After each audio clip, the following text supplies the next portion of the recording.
Mwari ngapuwe mbiri vasikana, ngapuwe mbiri.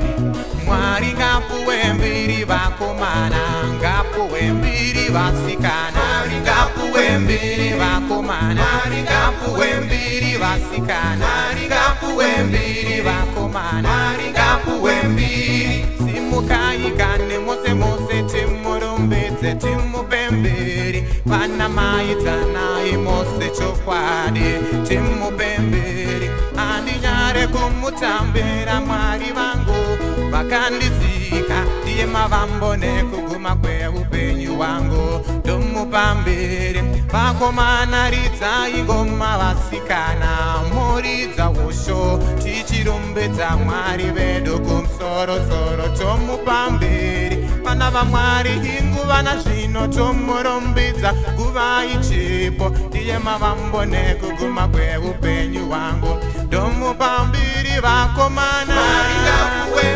vasikana, vakomana vasikana, vakomana. Mwari wekudenga wakatisika ngapuwe mbiri. Musalete kurumbidza Mwari wenyu imi nemoyo wose, ndiye mavambo nekuguma kweupenyu hwedu. Baba wedu kusekerera kwaunoita chisikana, ndiye Jesu wakaunza mufaro mukati meupenyu. Ngapuwe mbiri vasikana, ngapuwe mbiri vakomana, ngapuwe mbiri vasikana, ngapuwe mbiri vakomana, ngapuwe mbiri.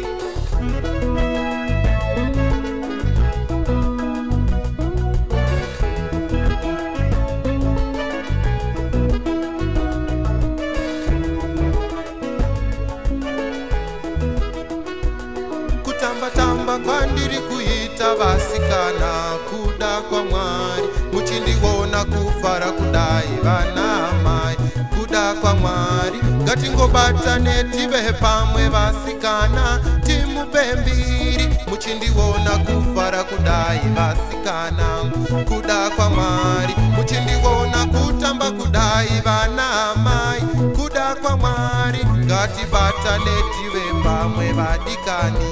Ngapuwe mbiri vasikana, ngapuwe mbiri vakomana, ngapuwe mbiri vasikana, ngapuwe mbiri vakomana, ngapuwe mbiri.